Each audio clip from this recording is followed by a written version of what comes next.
Muzan é o rei dos demônios, alguém temido e respeitado pelo medo dentro de seu meio. As Luas Superiores são um grupo de 6 Onis, mais conhecidos como Elite de Muzan, os mais poderosos dentre os 12 Kizukis.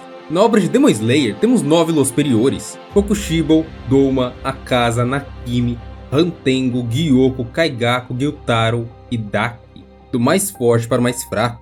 Mas você já pensou como seriam essas 9 luas enfrentassem Muzan em um duelo mortal? Hoje vamos entender como seria a situação partindo de duas situações: a situação justa e a situação hipotética. Nessa situação hipotética, vamos deixar um pouquinho mais justo essa batalha, enquanto a situação real seria mais ou menos o que aconteceria de verdade. Então, sem mais enrolação, pega a pipoquinha e vamos ao vídeo.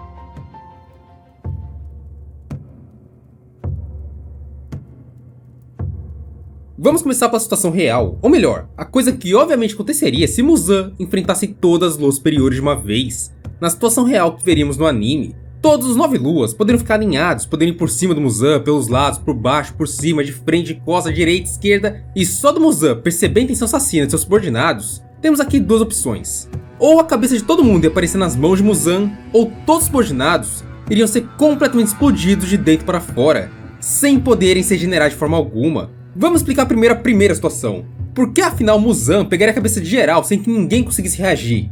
Para isso, temos que entender primeiro o quão rápido é Muzan e o quão rápidas são as luas superiores. Lembrando que estamos falando de Muzan 100%, ou seja, sem nenhum nerf. E para chegarmos ao nível real mais ou menos certo, precisamos entender o quanto de vantagem Muzan tem em relação à lua superior mais forte. Ou seja, quão mais forte Muzan é que Kokushibo. E para isso, poderemos usar alguns confrontos que os dois Onis tiveram passado com a mesma pessoa, Yorite. Durante os capítulos 174, 175 e 178, ele enfrentou primeiro Kokushibo. Nesse encontro, Yorite já não estava mais em seu auge, já havia passado os 80 anos, causando até mesmo um sentimento estranho na Lua Superior 1, como se seu irmão agora fosse um idoso impossibilitado. Mas a luta mesmo foi um completo massacre, óbvio, por parte do Caçador Solar. Assim que Yorite segurou sua espada, Kokushibo sentiu o ar ao seu redor ficando pesado, como se pedras fossem colocadas em cima de seus ombros. Em um instante, sem qualquer reação do Oni, o velho Yorite havia cortado grande parte do seu pescoço, antes mesmo de morrer em pé, sem dar um segundo golpe que seria, entre aspas, letal. E o próprio Kokushibo ficou impressionado pelas técnicas de seu irmão, ao ponto de considerá-las divinas. Lembrando também que no passado, essas mesmas técnicas foram capazes de superar até mesmo Muzan. Óbvio, Kokushibo evoluiu de uns séculos pra cá, mas ainda assim, ele é um subordinado do Muzan, então é óbvio que ele é mais fraco que o rei. No caso da luta de Muzan e Yorite, vemos ela no capítulo 187. Diferente do que aconteceu com Kokushibo, vemos Yorite agora no auge, sacando sua espada para enfrentar a criatura mais forte. Muzan não teve nenhum tipo de sentimento pesado nos ombros, era como se estivesse enfrentando apenas outro adversário comum. Mas era bem pelo contrário, quem realmente sentiu pressão naquela situação foi o Yorite. Ele que sentiu a pressão do rei dos Onis, colocando isso tudo até mesmo em palavras. Abre aspas. Esse homem estava cheio de tensões violentas. Ele lembrava muito o magma de um vulcão em erupção. Ele borbulhava e fervia, tentando engolir tudo. E no meio do confronto já, Yorite larga uma segunda pérola. Abre aspas. Eu senti que mesmo um arranhão poderia me matar. E pela primeira vez na vida, eu senti um arrepio na espinha. Fecha aspas. Essa diferença de tratamento em batalha já prova o abismo que existe entre Kokushibo e Muzan, o rei e o subordinado. Por esse motivo, por conseguir ver Yorite se mexer antes da 13ª forma, é fácil vermos que Muzan tinha velocidade e reflexos bem maiores que o Kokushibo. A Lua Superior mal conseguia reagir a um único golpe direto de seu irmão, já velho. E por esse motivo, o Muzan 100% facilmente mataria todas as Luas Superiores em um piscar de olhos, sem que elas nem mesmo tivessem alguma reação. Coisa que só não aconteceu no Castelo Infinito com os Caçadores de Onis, porque todos estavam marcados, e principalmente porque Muzan estava envenenado por Tamayo, o que desde o começo da luta no Castelo Infinito foi um empecilho para o rei dos Onis. Agora vamos para a segunda explicação. Por que nessa segunda situação os Onis só iriam explodir de dentro para fora? Vamos lá. Essa parte nos é explicada em dois momentos. O primeiro é Leia Sakusa, nos capítulos 18 e 19 com Susamaru. Quando Oni fala o nome de Muzan, de repente dentro dela saem vários braços bizarros, que lembram um pouquinho os braços de Muzan com as cicatrizes. Esses braços explodem o corpo do Oni, enquanto ao mesmo tempo anulam sua regeneração. De acordo com Tamayo, abre aspas, as células do Kibutsuji destroem o corpo do demônio por dentro. Tirando a luz do sol e as espadas Nichirin dos caçadores, nada pode causar um dano letal a um demônio.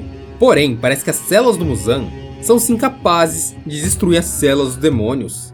Fecha aspas. E a segunda vez que vemos isso de forma clara é no capítulo 67, quando Muzan usa a maldição para parar a regeneração do Akaza e destruir seu corpo de dentro para fora, fazendo Oni ter várias hemorragias quase que instantaneamente. Por causa disso, Muzan poderia facilmente fazer todos os Oni subordinados explodirem de dentro para fora em questões de segundos, ou melhor, instantes. Isso se as duas superiores se rebelassem contra ele.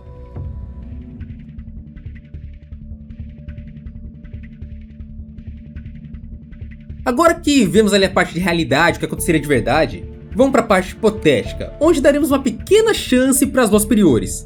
Basicamente, vamos criar uma situação a favor delas, vamos deixar que elas ativem suas habilidades, entrem em formas finais e vamos ver o que vai acontecer agora. Nakimi iria invocar o Castelo Infinito, Kokushibo e Akaza em suas formas evoluídas, Doma com suas crianças cristalinas e Buda congelado, Hantengo escondido com Zorakuten liberado, Gyoko em sua forma final, Daki e Gyutaro separados com Daki escondida, e Kaigaku sendo Kaigaku. Bom, primeiro temos que considerar a situação vantajosa para os Onis, pelo menos para grande parte deles, já que teremos um suporte interessante da Nakimi, ou seja, Daki sumiria, Gyutaro poderia lutar mais livre, e o mesmo serviria para o corpo de Hantengo e Zorakuten. A interferência do Sol não seria mais um problema, e teria como os Onis lutarem de forma, entre aspas, bem livre mesmo. E nessa situação hipotética, criada com um roteirinho, Muzan ganharia rápido os Onis? Provavelmente ele teria sim um trabalhinho. E esse, entre aspas, trabalhinho se daria pelos Onis não poderem matar outros Onis de forma simples, como os caçadores fazem. Então Muzan, em teoria, teria que absorver seus adversários. E alguns como Akaza, Doma e Kokushibo seriam bem problemáticos para isso. Entretanto, Zorakuten, Kaigaku e Gyutaro seriam absorvidos e derrotados quase que instantaneamente, sem nem mesmo terem reação.